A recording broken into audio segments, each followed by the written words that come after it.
We're going to talk about idioms in weird languages. Some of them are dumb, some of them are not so dumb. Some of them are culturally appropriate. Some of them are just culture themselves. I don't have any English idioms. If y'all got some hot English ones, pop them in. We need to put this disclaimer. I don't speak most of these languages, and I have no idea if these are real. And I'm not sure even if this is a good translation. When Murat says I, what he means is all of us. There's that. I'm not gonna lie, like a lot of English ones I found that I thought were interesting were quite vulgar. So I think we're gonna skip the vulgarity, right? No vulgarity That's here. the thing is like, I feel like idioms, if I actually do look into where they originated from, a lot of them are like derogatory in some way. Yeah. Quite or offensive. like it feels very like we all learn Shakespeare and then we find out how vulgar Shakespeare is. Yeah, I think just people back then were just rough, dude. I'm Turkish, so let's start with a Chinese one. All right, ready? Okay. Take off one's trousers to fart. What?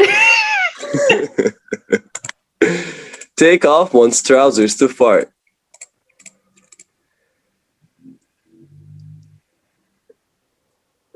Okay, I'm gonna it has something to do with like sort of something like get all your ducks in a row. Like make sure everything is, set in like in its place before you do an action.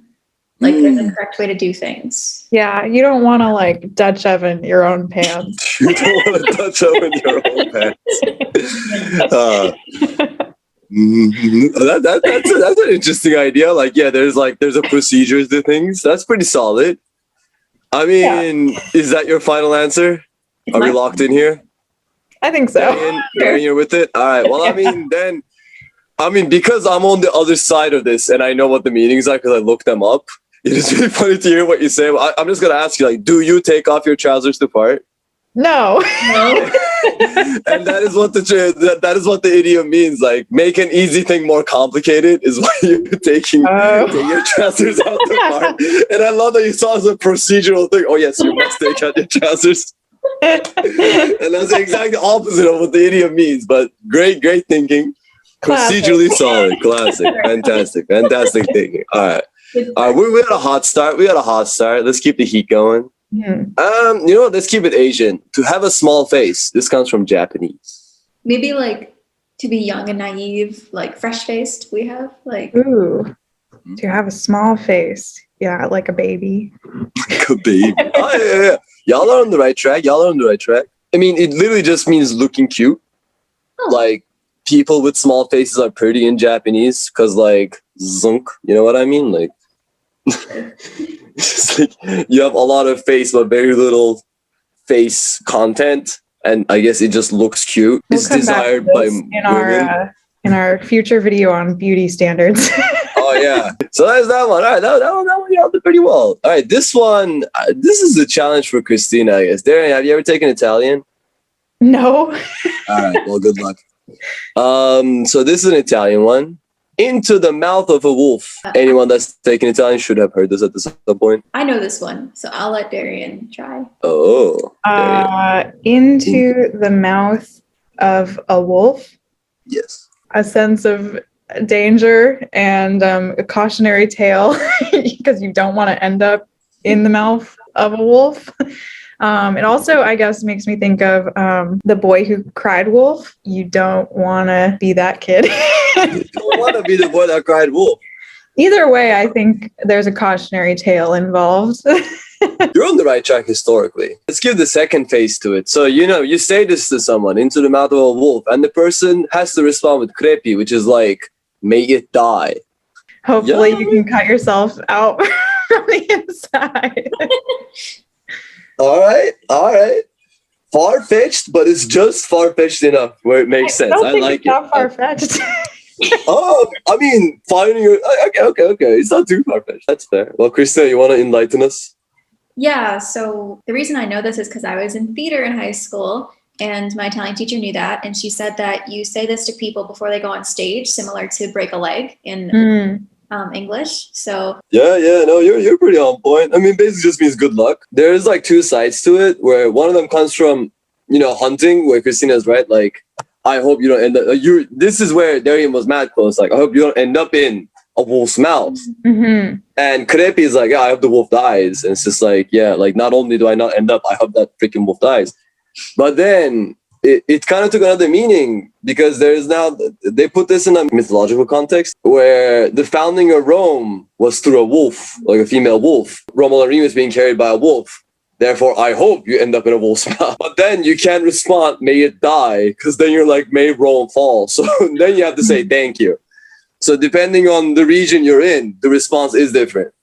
Huh. Or I guess the context you're in. But normally people say, I hope the freaking wolf dies. But yeah, great. Solid. All right. Good ideas been thrown out. You know what? This is an easy one. Actually, no. This is a hard one. So then I sat there with the beard in the mailbox. This is from Norway. The beard? Yes. So I sat there with my beard in the mailbox. Just like waiting for Godot. For Godot? You're just like waiting, to get that mail. So, yep, all right, it's coming. It's coming. We're like, yeah, you're just waiting there so long that you grow a beard and then it's just got nowhere to go but inside the mailbox. Inside like a wine, just like finds its way into the mailbox. Yep. I like this explanation way better than the real reason. So much better. That rings true to me, and it reminds me of this thing my grandmother says sometimes, where she's like, yeah, and I was waiting there with my thumb in my ass, and they never even. Wow. What? What is that supposed to mean? So the meaning is like, I was sitting there like waiting patiently, and they were never going to get to me. Like when you're waiting at Starbucks and they forgot your drink, basically, and like you're just like. I was like, yep.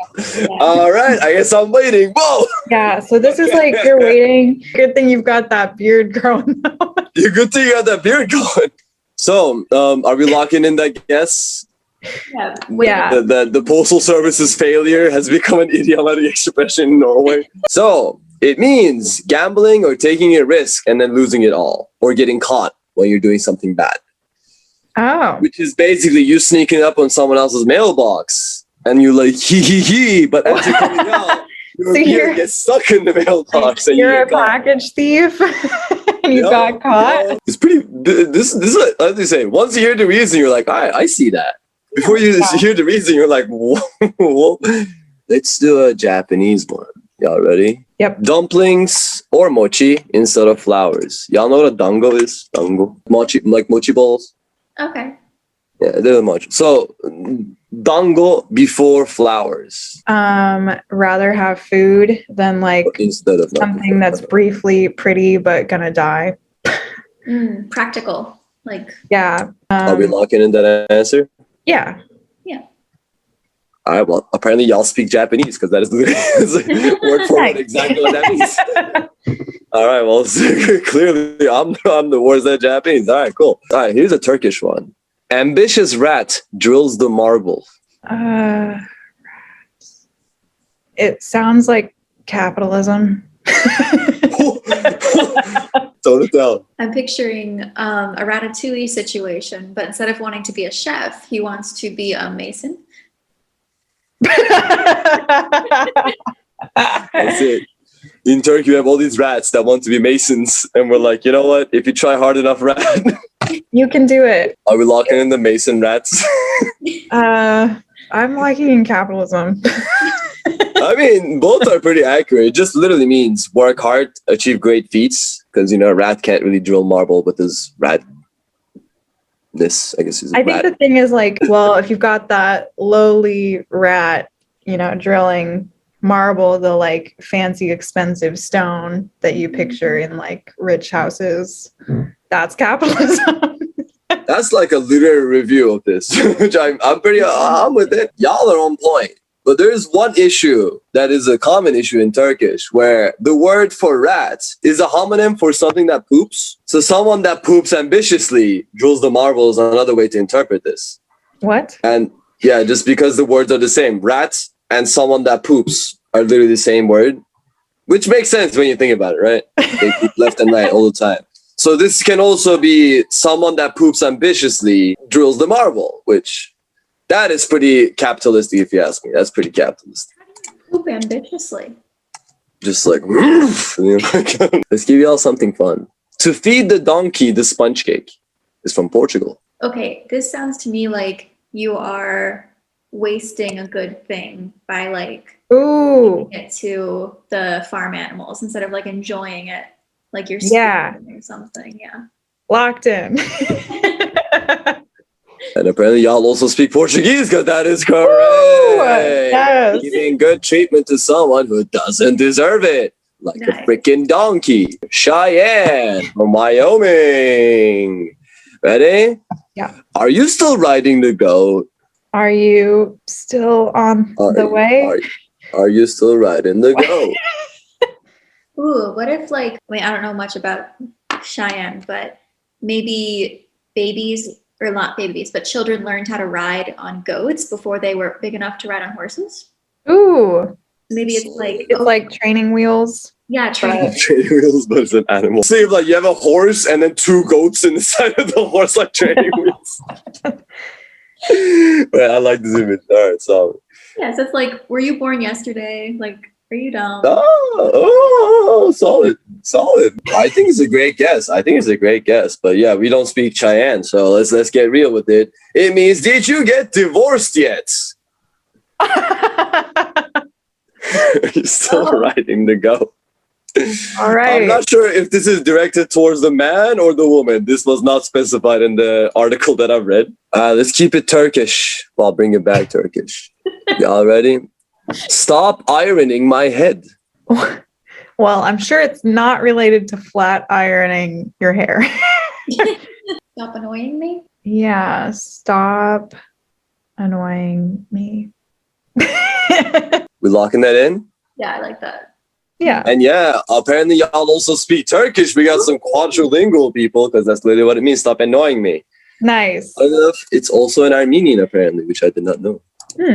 Actually, we haven't done any French ones, and French ones are weird, dude. Have other cats to whip is apparently an expression in French. The first thing I thought of was like, I've got other things to do. I've got other fish to fry.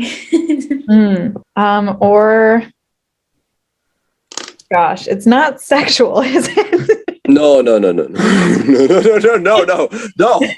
Oh. Okay. On the opposite hand, like it's not related to like enslaving people, is it? No. Okay. What's the image of French people? Oh Lord. I also think of like herding cats, other cats to herd. But yeah, Christina was right, because apparently Christina also speaks French. Have other fish to fry. That's literally what it means. I don't know why they gotta wait. I don't know who has a schedule where there's more than one instance where they have to whip a cat, that they have to prioritize certain whippings over others, but that is the French people, apparently. Let's go back to Italian. Eating bread as betrayal. Whoa. Okay. Yeah, this one I'm not sure if Christina knows. This is not very common. Yeah. So here's what's up. It's basically Let me school y'all. Take notes, bro. It's basically like a Romeo and Juliet situation. And like there's 2 families that have a feud, but one of them, bakes some bread, and then there's a friendship, a secret friendship or relation in the families, and the bread gets passed to the other family, and then it's eaten, and nonetheless that family is betrayed, but at least they've got some bread. Wow. Yeah. Like some like Bridgerton, Sweeney Todd mix. It's all right, solid. Yeah. I like that. We're locking that in. So what it reminded me of is stuff like when a tragedy happens and a bunch of companies are like, we stand with XYZ, and they don't really do anything. They're just like, support, and then like move on. Like if you eat some of my bread, I won't really notice or be affected by that. So even if you're like, hey, I got your bread, I'll be like, all right, you didn't really hurt me, but okay, you did something. So it's almost like doing something, but it's not as effective as you thought, or maybe like not really trying to do something, but like making a show of doing it, like something like that. Wait, so which one are we locking in? I think if any of these are right, we accept a win. Yeah. I mean, yeah, all right. Then, well, let's go with all of them. All right, well, the real meaning is basically getting to eat without doing anything valuable. And this is usually told to children in Italy. Basically, you do nothing, you bring nothing to the family, but then you sleep my bread. And usually fathers tell this to their sons. Betrayal is Very strong common in expression. that context. Huh? Yeah, I mean, Italians are dramatic people, bro. All right, you know what? This is probably my favorite out of all of these. Okay. This comes from Poland, the beautiful country. Not my circus, not my monkeys. Oh, that Phenomenal. just means that problem, that's not under me to deal with. That's very Exactly. common in the specific management field of artists. Exactly. Not my business, not my fault. Mhm. Last two, French or German. Why don't we just do German and then we'll end on another? Now butter for the fish. No. Now? Now butter for the fish. Give me that butter now. Give me that butter now. I need to butter my fish. I took it as pet fish, and like they wouldn't eat butter. That's like a weird thing to give to your pet fish. So it'd be like, this is a bad. Imagine just butter just floating on the surface, but just like, oh no. Yeah. Can't eat it. Yeah, that's a sad image. Maybe you could go catch a fish, but like you had to, like you weren't necessarily the person that was making butter as well. And so it was like a luxury to get some butter to spread on your fish. The real meaning is to get to the point. All right. Great. Yeah, this one's like, I don't even know what to say. Apparently Germans are like, yeah, until the butter comes for the fish, the meal doesn't start. So everyone's like, yo, bring in the butter. I mean, I don't know. I'm not German. I guess that makes sense. You know, like, let's get this meal started. Whatever. Bring out the butter. Yeah. Guys, here's the last one. Are y'all sad? I'm Yes. ready. All right, well, stop crying and just do this. Here's a French one. And this one, I mean, probably shouldn't have put this as last one. Impact is kind of weak. But to have a midday demon. What? A midday demon. You know? Weird. Yeah. So just like you're going about your day, and then at midday, you're just like, you know what? I feel like garbage. I feel like shit. Maybe physically, emotionally, it's there. And I just cannot get through the rest of my day because of this damn midday demon. Who do you guys think the demon is? I think What? it's Capitalism. Capitalism. That's it. I mean, it reminds me of like when it's 2:30 on at the job and you're like, man, I'm hungry, I'm tired. I like to go home, but I still have like 3 hours. Like, I think it's probably hunger, but also like, Oh, Solid guess. but also if you're addicted to caffeine and you get that midday demon telling you need more caffeine. More calf. I'm not gonna lie, those are better reasons than the actual one. Those make more sense to me, at least. I don't know. It means to have a midlife crisis. oh, Yikes. Yikes, right? What? I think that out of all of them is the one that I want to start using and alter the meaning to what we just said. I guess in France, people have this regularly. So for them, it says, oh, it's just the midday demon. By the evening, you'll be tired. Oh, I forgot one. There's one more. Oh, great. Oh, great. Yeah, let's not end on a sad note. Let's end on a weird note. Yeah. This is Italian. A dog in a church. disruptive. A church. He doesn't belong there, and now it's like a problem. He doesn't belong. Yeah. Well, the thing is, church's whole thing is supposed to be like everyone is welcome. Yeah, maybe it's like fish out of water. Like, Ooh. Are we locking that in? sure. I think it's funny how often in this video I've used English idioms to explain. Yeah. Many cultures end up with very similar like stories and like maybe we talked about this, like children's tales and things like that. So it makes sense to me that also like separately from each other, different cultures have similar sayings. similar conditions or like similar situations. Yeah. And many dogs have been in many churches, so eventually, Someone's got to say it. many fishes have been out of waters, many dogs have been in churches. Classic. And in fact, y'all are Italian majors because, yes, it literally means to be useless in the wrong context, to be out of place. A dog is not supposed to be in a church. Buongiorno. At least according to the Italians. I don't know what kind of religion y'all believe in. I'm not going to judge y'all. Like it for dogs in churches. Like it for dogs, or dislike it if you disliked it, and dogs you're everywhere else. racist. That's the way we go about it. You're culturally inconsiderate if you dislike it, because we talked about every culture. I should have gotten some African ones too. We'll do another round. We'll do next round. Next round we'll do Swahili expressions. I also don't think we did any South American, do we? No. Well, I don't speak Spanish, all right? So. Well, we don't speak. As you disclaimed, we don't speak any of these languages. Yeah, that was fun. We should do another one. Well, fellas, you can like it, you can comment, you can subscribe, or you can dislike it, not comment, but still subscribe. Yeah, we'll take the haters. Why not? We'll take the haters, dude.